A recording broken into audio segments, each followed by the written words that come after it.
Welcome to Grand Rock Warehouse, and tonight I'd like to welcome Anthony Ferraro and Todd Evans back to the program.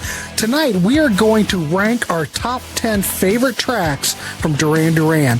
We want to hear from you in the comments. Let's keep this interactive. Ladies and gentlemen, Anthony Ferraro and Todd Evans. Let's do Piling on the power chords and pure pandemonium. Grant's Rock Warehouse. Whoa, there you go, kids. Hey, look at this. Todd Evans back in the warehouse. And then Anthony Ferraro. We've seen Anthony Ferraro lately. Anyway, gentlemen, nice to see you. How is everybody? Good. Thanks for having us, Grant. Doing good. It's really fantastic. good to be here. Yes, it's good. We are going to talk our top 10 Duran Duran tracks. Now, I don't think Duran Duran needs much of an introduction. Everybody here probably should know who Duran Duran is. But anyway, I'm just flabbergasted to have this combination back here doing a show. I'm just all worked up like a schoolgirl.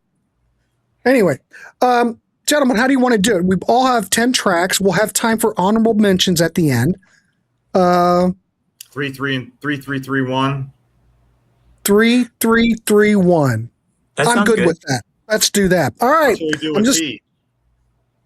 Well, we just do whatever Pete does here. So, Yes. and it's worked so far. Yes.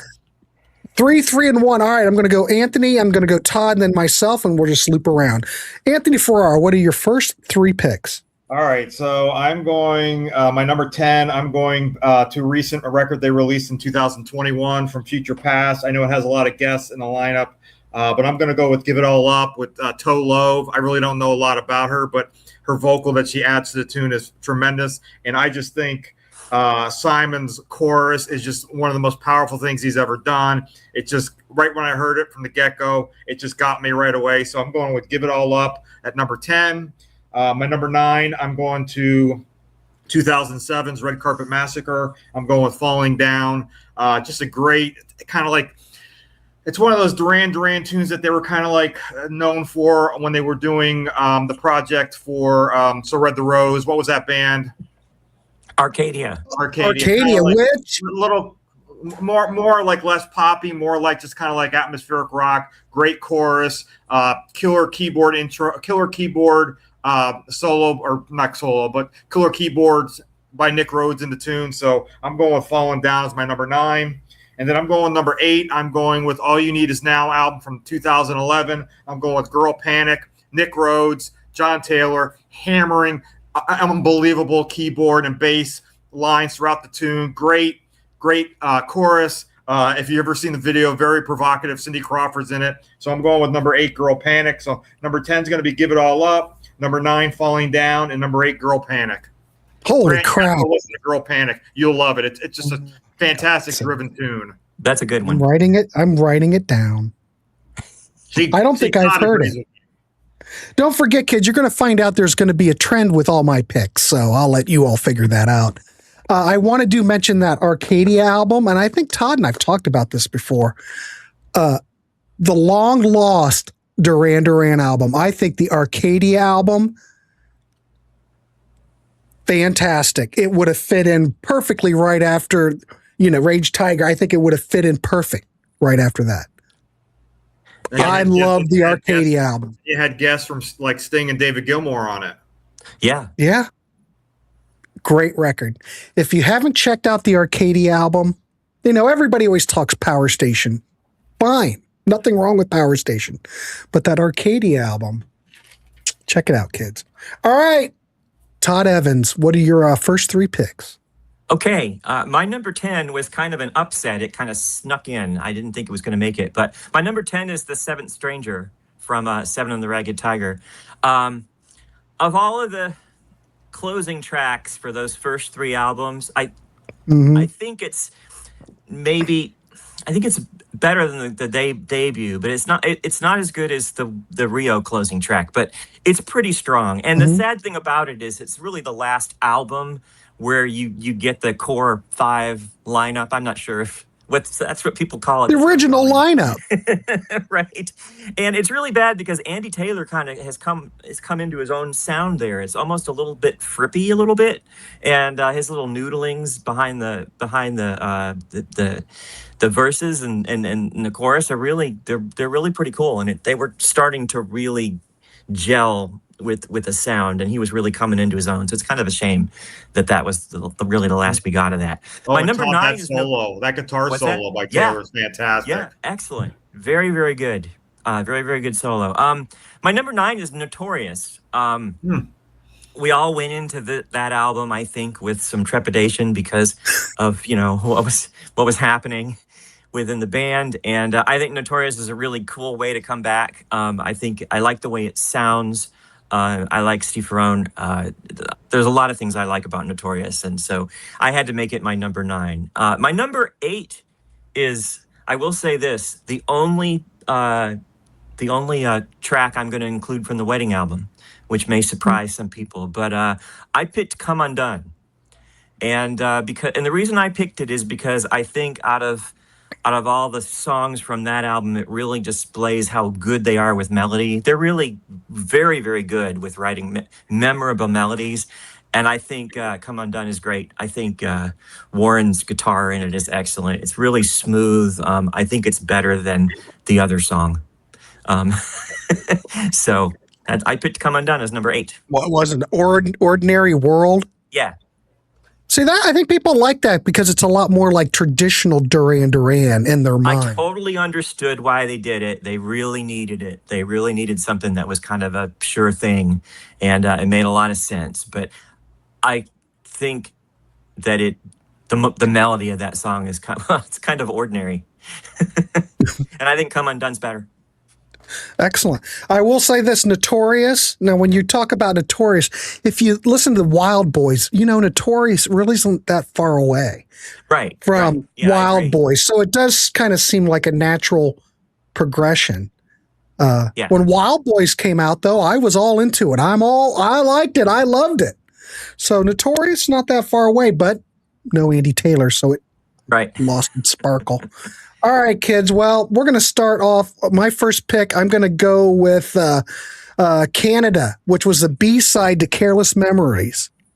There was something magical about this whole period because Duran Duran had so much material. They put out B-sides. They'd have multiple tracks on 12-inch singles. They did night mixes all the time. There was a plethora of material, but this was a B-side. This was produced by Colin Thurston. All five members wrote it, and you've got Andy Taylor's guitar on here. It just gives a little bit of a punky edge because Andy Taylor was always kind of on the outside of Duran Duran, so to speak. He could never kind of grasp that whole pop thing totally, and Andy really wanted to rock out, but he always adds that extra danger, I think, to Duran Duran. Anyway, but this is new wave. It's raga influenced. Reggae, raga. I like to say raga, kids. But the A side peaked at number 37 in the UK. It also did well in Australia, but Canada did not chart. But man, I've got this like on a 12-inch. And it's just one of those tracks I can't get enough of. My next pick, I'm going to go with, this could have been higher. It could have been higher. 7 in the Ragged Tiger. The second single, ladies and gentlemen, was New Moon on Monday. This is, I think, one of the last tracks that, this could have been on Rio. If you really thought hard enough and it had more of that Rio production, I think it would have fit right in. Alex Sadkin produced it. And if you know Alex's work, he did a lot of Thompson Twins stuff. And I love what he did with Thompson Twins. This is a little bit more commercial sounding Duran Duran. They kept getting more commercial. And I kind of lost more and more interest. But fantastic. I love the way this sounds. Fantastic songwriting. Simon sounds great. The band sounds fantastic. I saw them on this tour, and they were fantastic. Count how many times I've said fantastic. Must have been 8 or 9. Anyway, great song. All right, my next pick, I need to look at my list because, okay, I'm going to go with to the Rio album. Now, I will say this. The Rio album is my all-time favorite Duran Duran album. This is my gateway drug to this because I've told the story before, but I'll tell it real quick. There was a guy that we were hanging out with that had all these cassettes. He had a big boom box. Now, the guy was away, I don't know, somewhere, but when we opened up, he had one of those giant, remember back in the day, they had those giant cassette boxes where you could carry a handle, but it was one of the big ones. Big. We opened it up and it was all this new wave stuff. And we, in Marion, Ohio, we didn't really have that. We were just going through the guy's stuff and playing it. So his boombox was there, and there's a really nice boombox, big one. And we were playing all of it, and then they had this, and this was before this record took off. So this was like the Harvest CD, Harvest one with the original mixes and all that. And we were just taken back by this whole record. So this had to be sometime in 82 before it really took off. But Hold Back the Rain, Kids, one of my all-time favorite tracks from this record. Again, all five wrote it. And it's kind of the new wave synth pop dance rock thing, new romantic thing going on still. But you got the signature layered keyboards, the drums, the bass. There was a Carnival EP remix. Like I said, during this whole era, they put out a lot of different stuff. So they had the Carnival EP, which was one of the early things, and it was a remix. Now, if we know this Rio album, I know I'm on a tangent. There's a lot to discuss with Duran Duran. We should do a damn show. The U.S., they put out the album originally with the original mix, and then they remixed it. So half the album was remixed for the American market. So if you had the Carnival EP, I think it had the longer U.S. remix on it. If you've grown up with the U.S. album, you always look at that and go, well, yeah, that's the right one. But the original CD that came out had the UK mix. The original mix never came out until later. Anyway. Fantastic record, fantastic song. I went too long, but I was just going to say that there great used catalog to be a website. I don't know if it's still there, but there used to be a website that actually detailed all the different times that tracks from Rio were remixed and all the different CD catalog numbers. It's more than 3 times, if I remember correctly. And David Kirschenbaum was involved in that, one of my favorite producers. So yeah, it's very, very interesting. All that went behind the scenes, and it was they never labeled the CDs, third remix or anything like that. No, it's just, and it took a long time. I could go pull it there. There's a couple of CD box sets that came out. Well, in fact, they did all those records. I think they did at least the first 3, but I've got 2. I got the debut and Rio, and on that they put out the US mixes on it. But there are various comps out there, kids, if you're a completist. There's probably people who will disagree with me, but I think it's hard to tell the difference between some of the versions of those songs. Mm-hmm. Hold Back the Rain, though, is really different. It is, yeah. Yeah. It's one of the ones really different. I guess I kind of liked it. Well, and on the U.S. album, they used the night mix of Hungry Like a Wolf.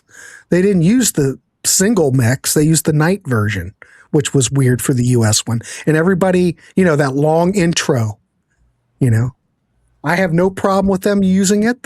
Both of them are great. UK mix, American mix, fantastic. All right, Anthony Ferraro, what's your next 3? All right, so my number 7, I'm going to go back to the album that Grant has posted. I'm going with the title track. I mean, what more can you say? I mean, John Taylor's infamous bass solo in the middle. I mean, it's just unbelievable. I mean, it's pure genius. So that was her second big hit. But so Rio's going to be my number 7. My number 6, I'm going to go with a deep track. I'm going to the wedding album from 1993. I'm going with Love Voodoo. Just another great chorus, another great vocal by Simon. Just one of those. I think it's probably one of my favorite tracks off that record. So I'm going with Love Voodoo for my number 6. My number 5, I'm going with the debut. I'm going with the song that John Taylor plays a red Rickenbach on. I'm going Planet Earth. I mean, that just slays. I mean, that whole bass line during that whole song is just so infectious. Nick Rhodes sounds amazing. Just amazing. So I'm going with Planet Earth with my number 5. So my number 7's Rio, my number 6 Love Voodoo, and my number 5's Planet Earth. And that's a whole other thing. We'll get to that debut album, but there's different versions of that. You know? And the long version or the regular version, I've got a UK pressing of the debut, before they bastardized the American one. And it's got the regular version of Planet Earth. We got gypped here in the States. We got the short and edited version of it. And Planet Earth, I didn't put it in my list. I could have. It's an honorable, but... Oh, my, how can that be not in your list, Grant? Well, because there's so much. That bass line is so killer. There's a lot. You can't list it all. We're only doing 10. All right. Well, that's why Todd and I are here to make up for this. Exactly. Mine's very, limited. All right, Todd, you're up. Okay, so great segue because my number 7 is Planet Earth. Okay. And I always say, Duran Duran, that first album with the red logo, the long version of Planet Earth first, no, please, something I should know, like God intended. Yes. There's only one legit version of the first album. It's on Harvest, of course. Mm-hmm. So anyway, the other versions are fine, but that's the best version. Planet Earth. So I have a story. So when I was in high school, I think I was probably a senior. I think it was probably the very last couple of months of my senior year. And we had an exchange student at our school. This is in Georgia. And I wish I could remember his name. I can't remember his name. But he was from the UK. And we used to have these parties, me and my friends, and we called them punk parties. But they were really new wave parties where we would play music and dance and dress up and stuff. And so he came to this party and he was like, there's this band you got to hear. And nobody had heard Duran Duran. And he had the UK vinyl of Duran Duran. And he put it on and he immediately started doing this dance that was something like this. I mean, it was just like, we were like, it was fun, of course, to watch him dance to it. But then we were like, these guys can really play. We heard that bass line and we were like, this is like a really good band.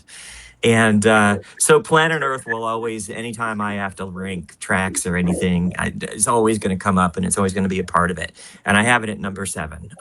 Number 6 is going to be a little bit of a surprise for some people. But my number 6 is Sirius from Liberty.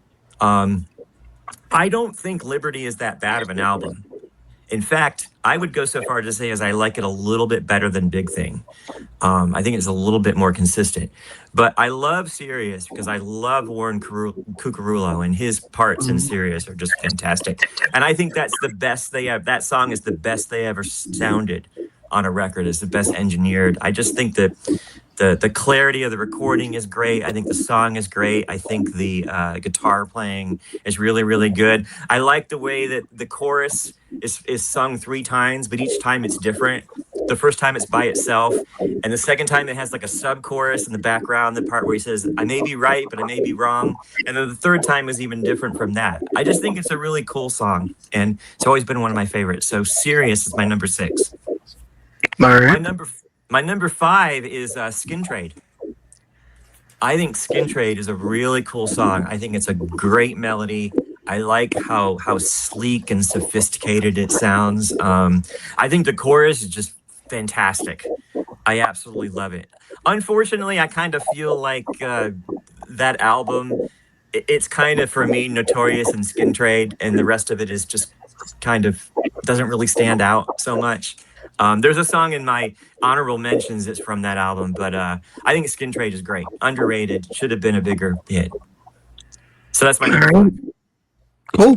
All right. There you go. Look, kids. See, there's a lot. Look at this panel, ladies and gentlemen. We're all over. There's a vastness here. I'm like this. These guys, they're all over it. All right. My number 7, I'm going to go with the Reflex. The album came out April 84. Again, Alex Sadkin, Nile Rodgers, and I think Jason Caruso did a remix of the single. This might have been where they started hanging out with Nile. I'm sure that's what happened. Co-written by all 5. Again, it's more of the same. If you like New Moon on Monday, you'll probably like this. Great single that's got to number 1 in the UK, and it got to the US Hot 100 number 1. I guess it blocked, from what I understand, it blocked Springsteen and Prince. Anyway, album went platinum. Yep. I think Andy Taylor on this record really shines. Love what his work. I miss Andy Taylor terribly, but I like it. All right, my next pick.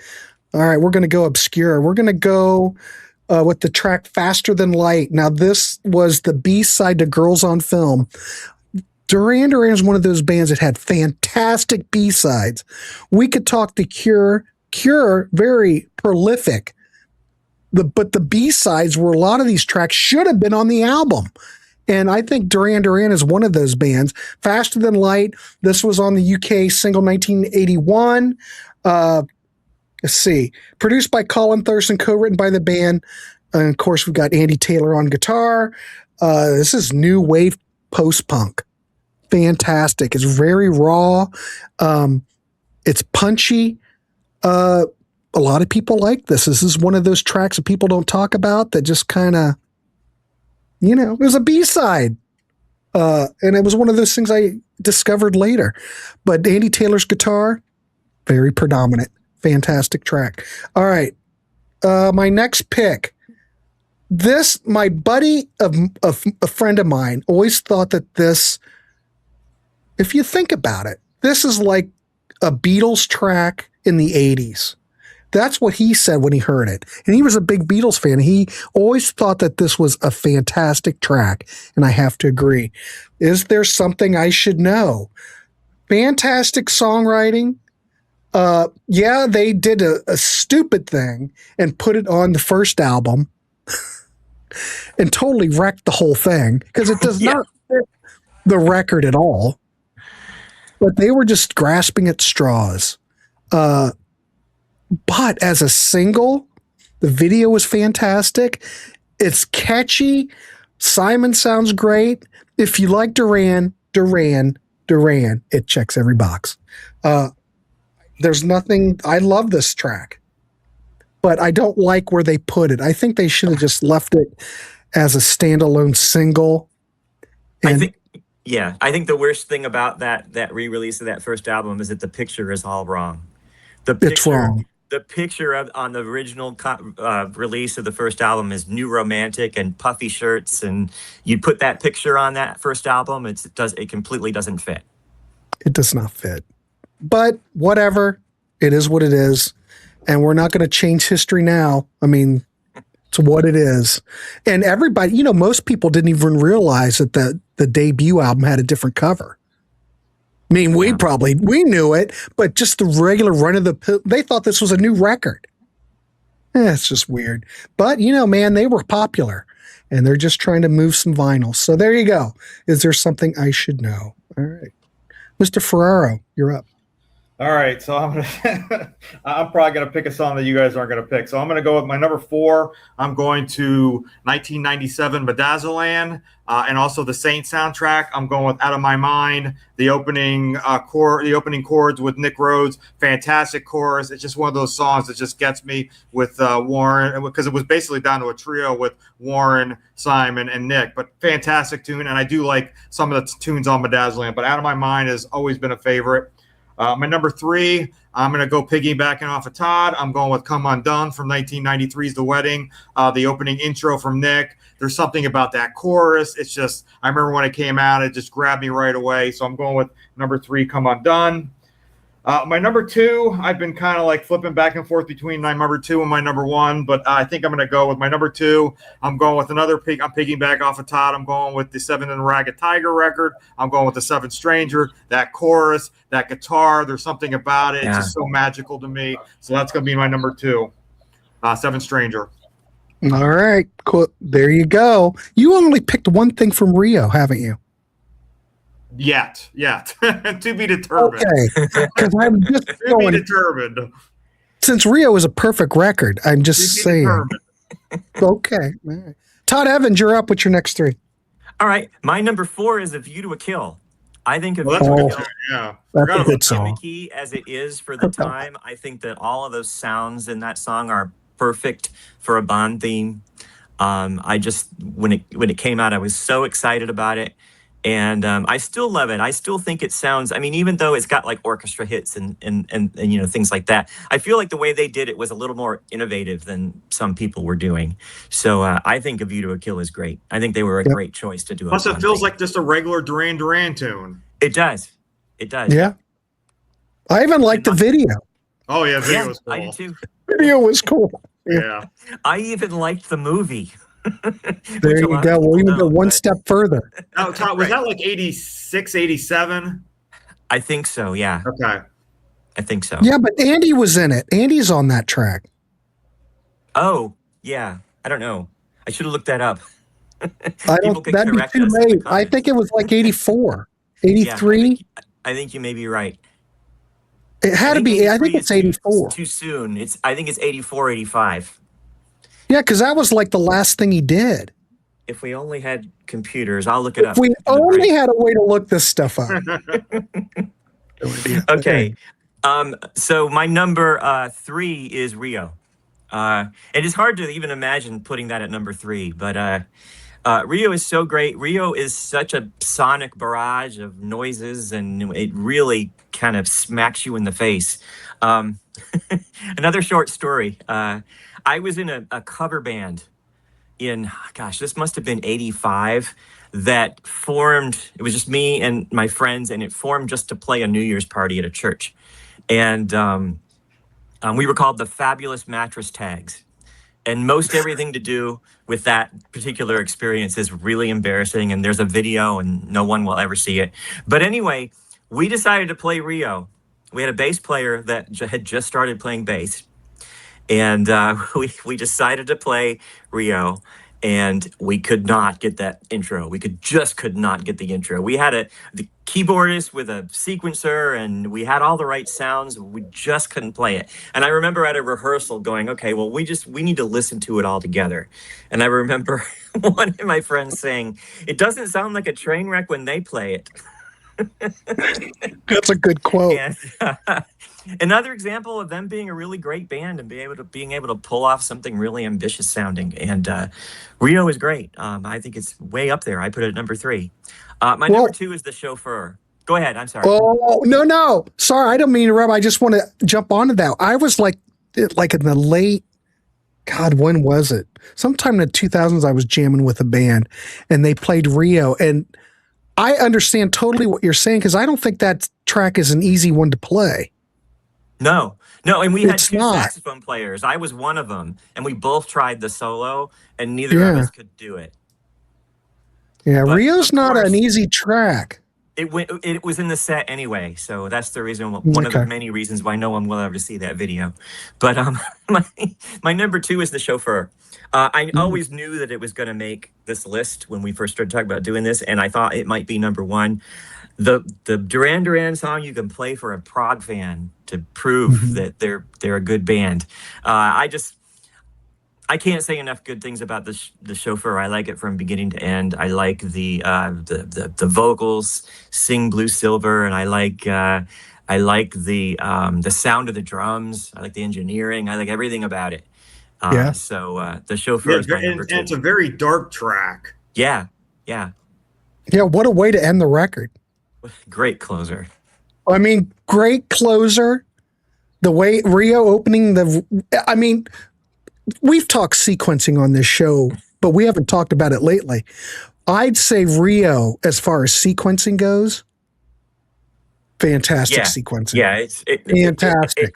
It's perfect for sequencing. It's perfect. The record's I'm glad perfect. they didn't re-release it by flipping tracks 1 and 2 like they did the album before it.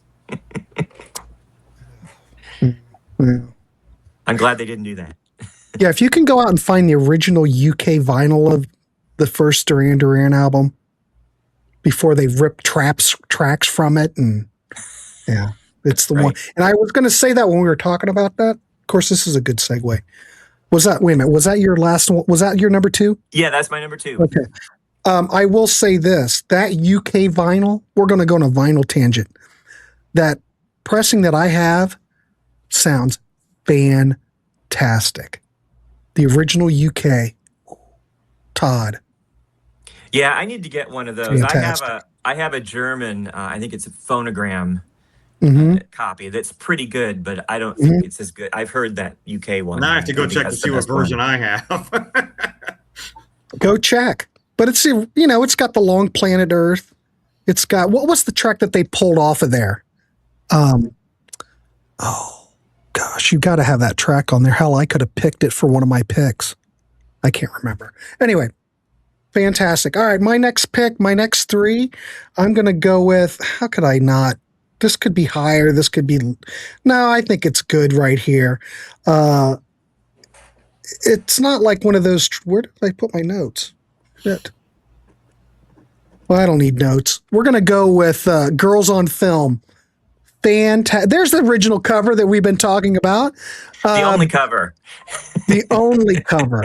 And that when they reinvented it, it just drove me nuts.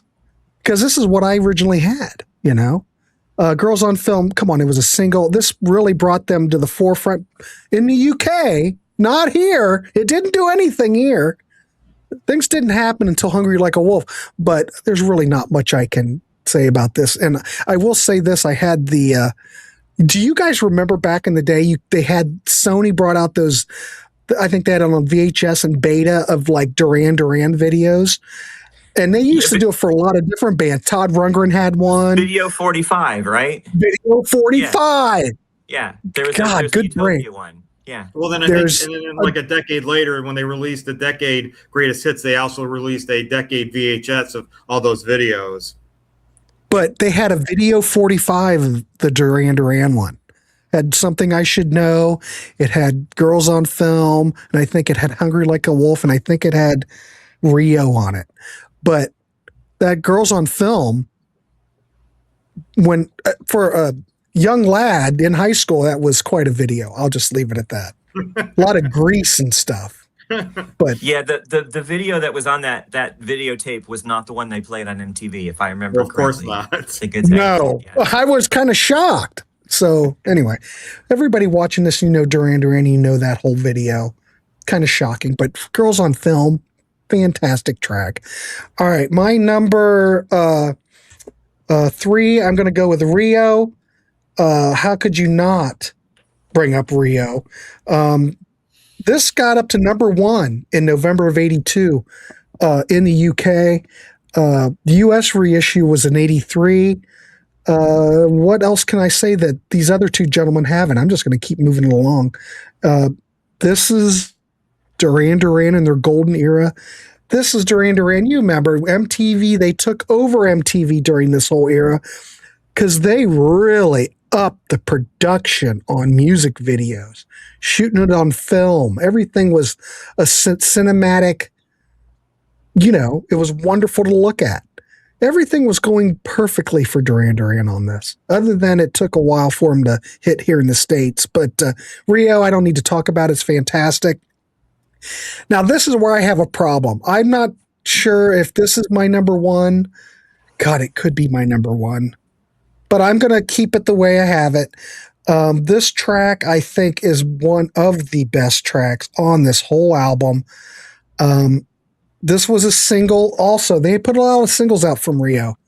This is a synth pop ballad, acoustic guitars, minor chords. This could be number 1 on one day if I switched it up. I have to go with Save a Prayer. I never get tired of this track. It is pop perfection. Everything lines up. The stars align. Everything lines up.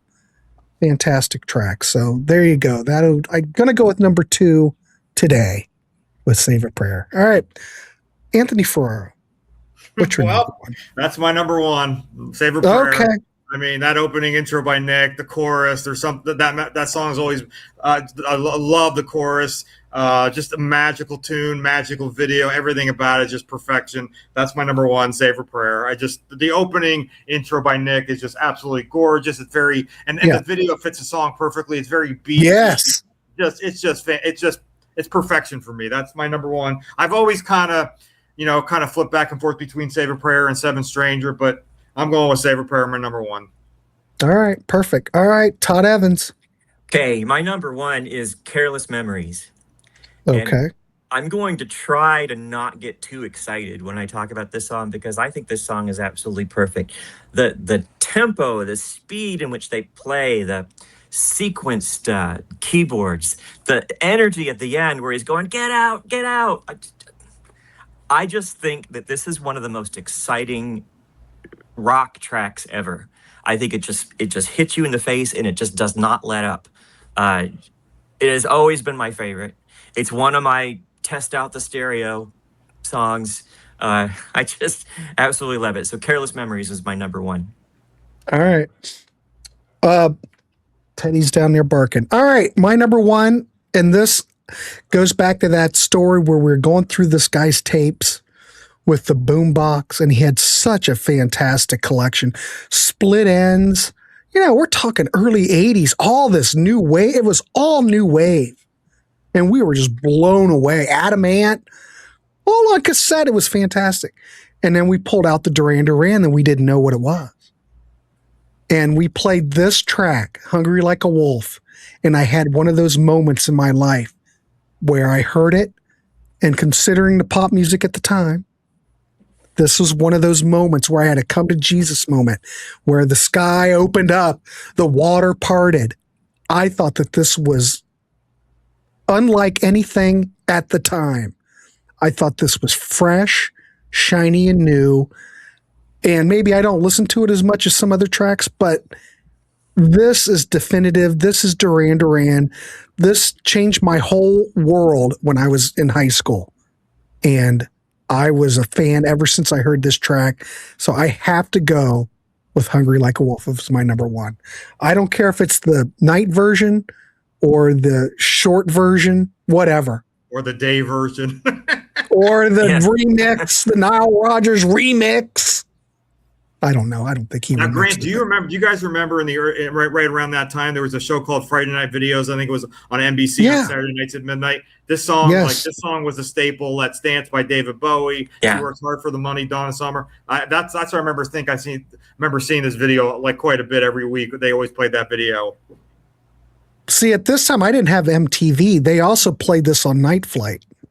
Oh, yeah. okay. I was supposed to say that. Yeah.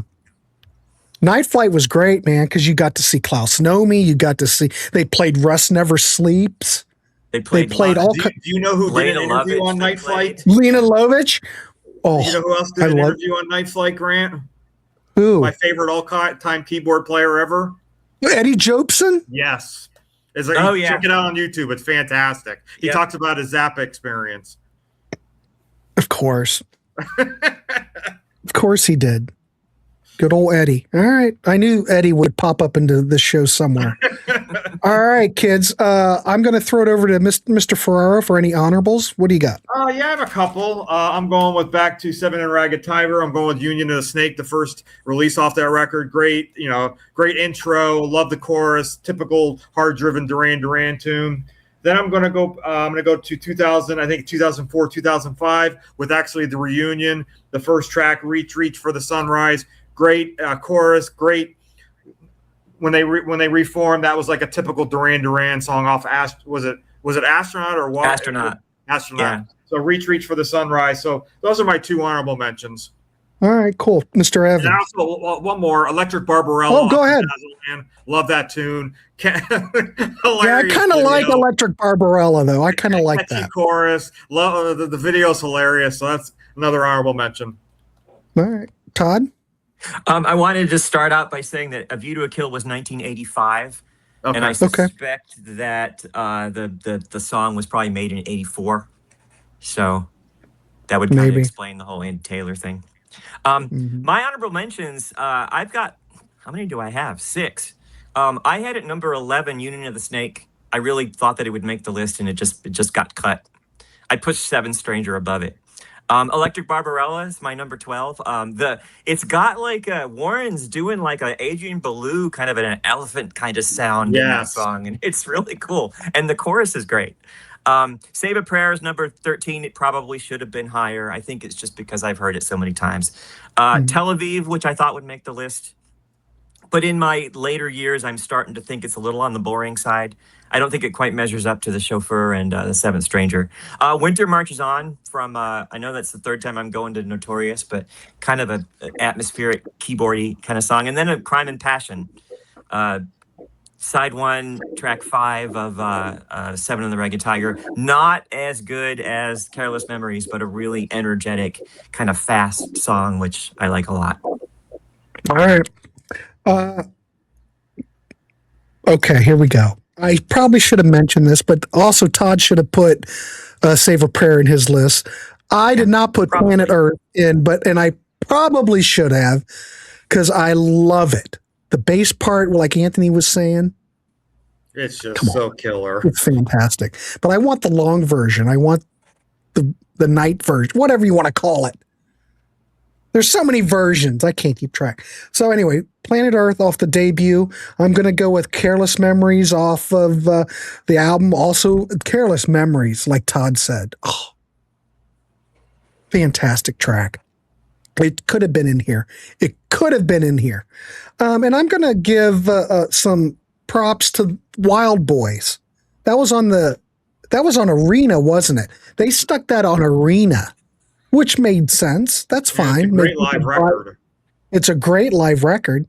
But I do like the Wild Boys. I have no problem with that. At the time, I thought it was great. Is it them getting more commercial? Yes, but it was a big hit. Again, Union of the Snake. I could have listed it. It's one of the good tracks, fantastic tracks on Seven and the Ragged Tiger. I have no issues with it. I could have listed it. And then I'm also going to mention A View to a Kill. I could have added that, but man, we could have done a top 20, the top 30. View to a Kill, fantastic single. And I'm going to add this, The Night Boat. That's kind of like The Chauffeur. It kind of is in that kind of eerie kind of. The Night Boat is fantastic. Yeah, I considered that. Yeah. So it's one of my honorables. So, and what's Barbarella? What was it? Electric Barbarella. Electric Barbarella is the whole title. I guess I could put that as the later stuff. I always kind of like that track. Now, do I ever revisit it? No, but it used to get some airplay, and I thought that was a decent track. Anyway, there you go. There's some honorable mentions for you to make Anthony happy, and so he doesn't badger me later that I didn't do any honor. All right, kids. Anything else happening? Anything you want to bring up? You maybe want to just put a shameless plug in for you and I and Pete doing a top 10 of Cheap Trick in a couple weeks. Yes, you just did. Oh, I'll watch that. Yes, we're getting Mr. Pardo back out on the circuit, and we will be doing in a couple weeks our top 10 Cheap Trick tracks, which will be very easy because I think I've done that already, but it could change.